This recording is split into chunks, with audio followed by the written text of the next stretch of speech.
Obama. Hip-hop for Obama. Hip-hop for Obama.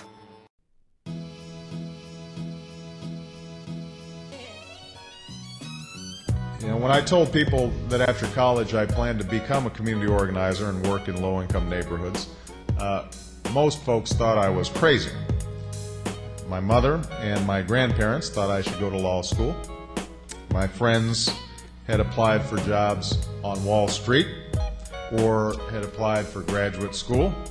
But I went ahead and I wrote letters to every organization in the country that I could think of.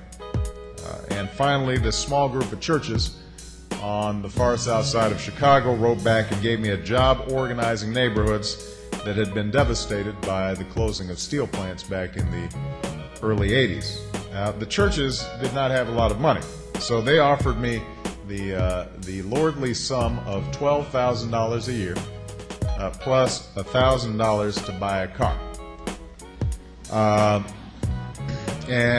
So I bought this old beat-up Honda Civic, and I stuffed all my belongings in the back, and I got ready to move to Chicago, a place where I did not know a living soul. And even the people who didn't know me that well were skeptical about my decision. I remember having a conversation with an older man that I'd met before I was about to head out, and I told him about my plans, and he looked at me and he said, let me tell you something. You look like a nice, clean-cut young man. You've got a nice voice. So let me give you a piece of advice. Give up this community organizing business. You can't change the world, and people won't appreciate you trying. What you should do is go into television broadcasting. I am telling you, you've got a future there. I could have taken my mom's advice. I could have taken my grandparents' advice. I could have taken the path that my friends were traveling. And objectively speaking, you know, that TV thing might have made some sense. But I knew there was something in me that wanted to try for something bigger. And so I went and started down a journey that leads me before you here today. Now, this is harder than it sounds, and it will be for all of you, because with all the work that you've done and the organizations that you've been involved with, you've got boundless opportunities in front of you. And it's going to be easy for you to take the path that's already prescribed.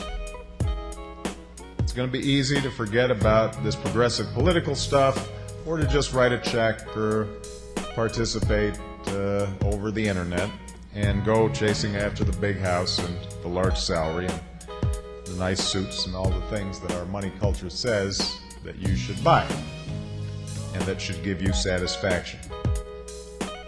I hope you don't get off that easy. You know, there's nothing wrong with making money, but focusing your life solely on making a buck shows a certain poverty of ambition. It asks too little of yourself, and in the end, I suspect will leave you unfulfilled. So don't let people talk you into doing the safe thing. Listen to what's inside you. I don't care what issues makes you passionate. Figure out what it is that drives you. Decide what it is that you care so much about that you're willing to risk it all. Next point comes from a lesson once I got to Chicago. I'd spent several weeks organizing our very first community meeting around the issues of gang violence that were plaguing this neighborhood where I was working. And we had invited police, we had made phone calls, we went to churches, we passed out flyers. I had been warned of turf battles and bad politics between certain community leaders, but I was confident that I knew what I was doing. So the night of the meeting, we arranged rows and rows of chairs in anticipation of the crowd. We waited. Finally, a group of older people showed up, maybe 10 or 12 of them. They sat down. I'm feeling relieved. Finally, somebody's coming to my meeting. And this little old lady raises her hand, and she says, when does the bingo game start? And I had to tell them, well, this wasn't a bingo game, and they all got up and left. And eventually we probably had, I think, 8 people sit in on this meeting. We had hundreds of chairs empty. Police commander never came like he had promised. It was a complete disaster. And later the volunteers that I worked for told me that they were quitting. You know, that they'd been doing this for a couple of years before I'd gotten there and had nothing to show for it. And I was feeling tired too, and depressed, and thinking maybe I should have gone to graduate school right away after all.